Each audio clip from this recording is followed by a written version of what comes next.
Have you ever been lost when you're looking at your digital camera menu or thinking about the settings? Well, I know that I was when I switched from shooting film over to shooting with a digital camera. I learned that a digital camera is really a computer and has all kinds of settings.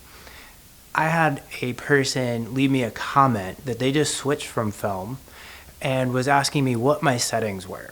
So I'm going to talk to you about 5 settings that I think are really important to help you get better files, and they work on any camera brand, sensor size, anything like that that you're using. So to catch those 5 settings, stick with me. All right, the first setting that I'm going to talk about is a whopper, RAW versus JPEG. Well, this has been debated ever since digital cameras had the ability to shoot RAW or shoot JPEG. There are so many pros and cons, and so many people sit on both sides of the fence here. So let's talk about RAW files for a second. One is they are very large files. They're typically uncompressed or mostly uncompressed files, and they give you the most flexibility once you download those files to be able to edit them. Whereas JPEG files tend to have more ability to come out of the camera ready to go, but they have limited flexibility if you do want to edit those images, and they're a much smaller file size. See here where with my Fuji GFX 50S, the JPEG files are about 18 megabytes per file versus the RAW files, which are almost 118 megabytes. A lot more information there.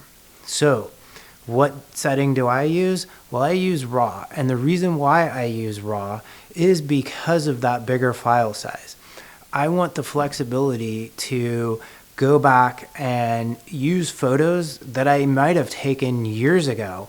And as applications get better at editing and getting rid of noise or other various things, having that large RAW file gives me the most flexibility for editing today and in the future.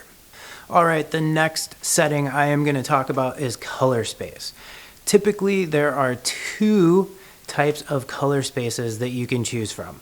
One is Adobe RGB and the other is sRGB.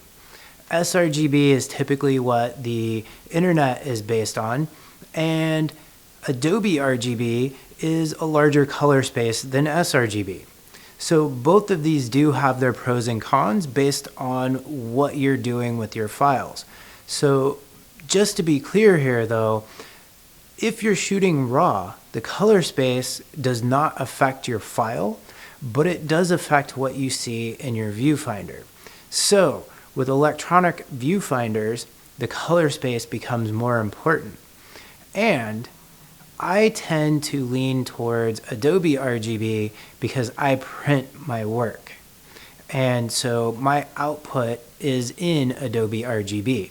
Someone that is doing more stuff for the internet, social media, those types of outputs, sRGB might make more sense.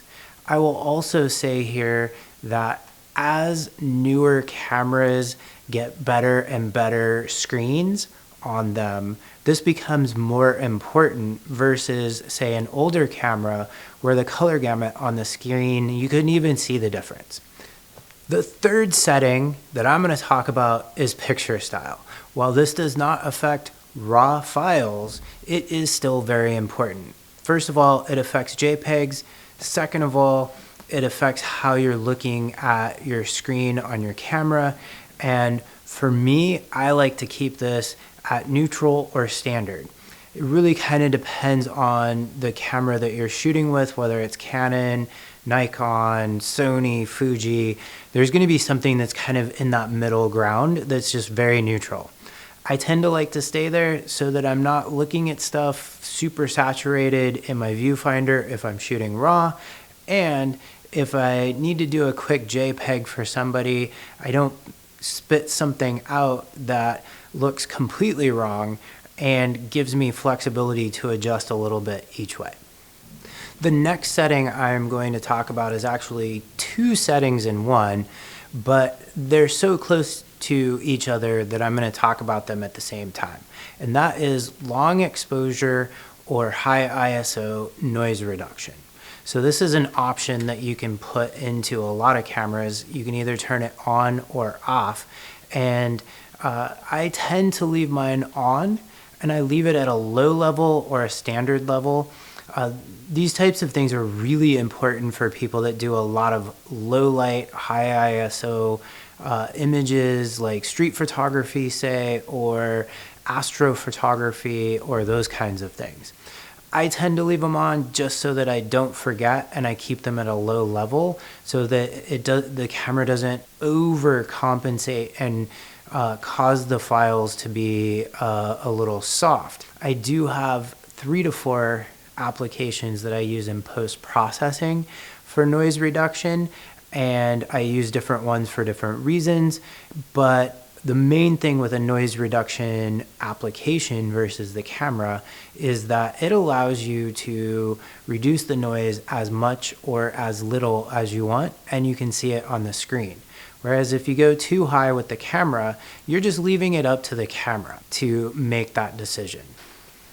The last setting that I'm going to talk about is white balance. White balance is really tricky because, again, it doesn't affect a raw file, but it does affect how you see the image when you take it in, say, an electronic viewfinder or the screen on the back of your camera. And if you're shooting JPEG, it's super important because that is how your image will be colored.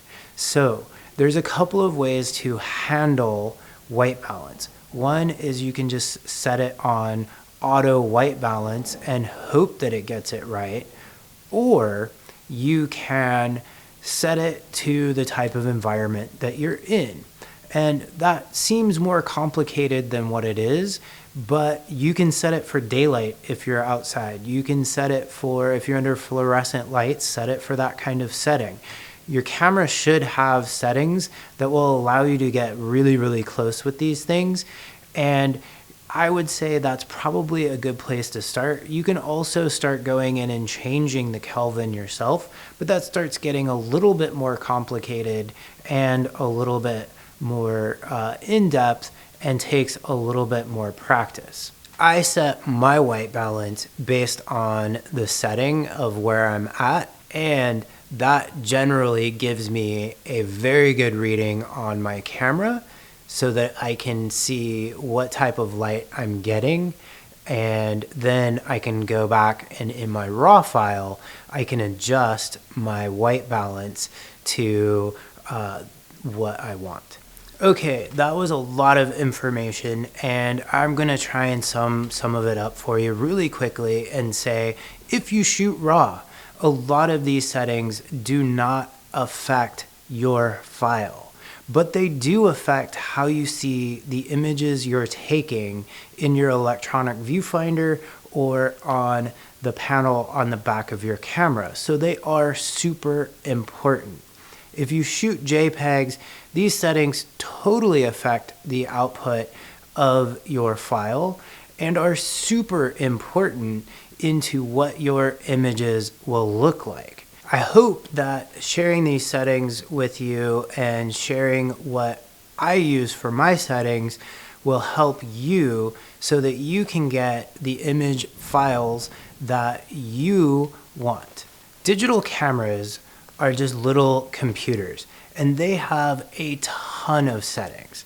The 5 settings that I've mentioned here are just some of the settings that are on most cameras that I think make a huge difference in the final file that you get out of your camera. What setting do you think is important? What setting did I leave off? How about you leave me a comment and let me know about it and why down below. And if you like this content, hit the thumbs up button. It helps me know that you liked it. And if you want to see more of this content, don't forget to hit the subscribe button and ring that bell so that you can see when my next video comes out. And until next time, enjoy your photography journey.